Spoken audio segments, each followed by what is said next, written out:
4 মাসের চিকিৎসা শেষে দেশের উদ্দেশ্যে রওনা দিয়েছেন বিএনপি চেয়ারপারসন খালেদা জিয়া। বাংলাদেশ সময় রাত 9টা 35 লন্ডনের হিথ্রো বিমানবন্দর ছাড়ে খালেদা জিয়াকে বহনকারী কাতারের বিশেষ এয়ার অ্যাম্বুলেন্স। এ সময় বিমানবন্দরে তাকে বিদায় জানান ছেলে তারেক রহমান ও নাতনি জাইমা রহমান। এর আগে প্রিয় নেত্রীকে বিদায় জানাতে হিথ্রো এয়ারপোর্টে জড়ো হন দলটির নেতাকর্মীরা। এদিকে চেয়ারপারসন খালেদা জিয়াকে অভ্যর্থনা জানাতে ব্যাপক প্রস্তুতি নিয়েছে বিএনপি।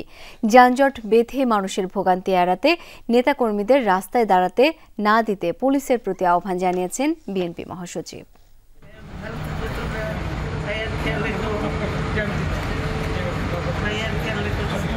মা ছেলের পরিচয়ের সামনে ম্লান হয়ে যায় সব রাজনৈতিক পরিচয়। বিদায় মুহূর্তে তাই সন্তান তারেক রহমানের খোঁজ খবরের প্রসঙ্গই বারবার উল্লেখ করেন বিএনপি চেয়ারপারসন খালেদা জিয়া। দীর্ঘ 4 মাসের চিকিৎসা শেষে বাংলাদেশের উদ্দেশ্যে রওনা হতে সোমবার হিথ্রো বিমানবন্দরে পৌঁছান বিএনপি চেয়ারপারসন। তাকে বিদায় জানান ছেলে তারেক রহমান ও নাতনি জাইমা রহমান। ছিলেন লন্ডন বিএনপির শীর্ষ নেতারাও। দুই পুত্রবধূ জোবাইদা রহমান এবং শর্মিলা রহমানও ফিরছেন খালেদা জিয়ার সাথে। স্থানীয় সময় বিকাল 4:15টার দিকে বিমানবন্দর ছাড়ে বিএনপি চেয়ারপারসনকে বহনকারী বিমানটি। মধ্যরাতে কাতারে ট্রানজিট নিয়ে মঙ্গলবার সকাল 10টায় ঢাকায় অবতরণ করবে এয়ার অ্যাম্বুলেন্সটি। এর আগে গাড়ি চালিয়ে মাকে এয়ারপোর্টে পৌঁছে দেন ছেলে তারেক রহমান। এ সময় তার গাড়িবহরকে স্বাগত জানাতে ভিড় করেন দলীয় নেতাকর্মীরা। ব্যানার এবং প্ল্যাকার্ড নিয়ে খালেদা জিয়াকে স্বাগত জানিয়ে স্লোগান দেন তারা। দুই পুত্রবধূকে নিয়ে বিমানবন্দর থেকে গুলশানের ভাড়া বাসা ফিরোজায় আসবেন খালেদা জিয়া।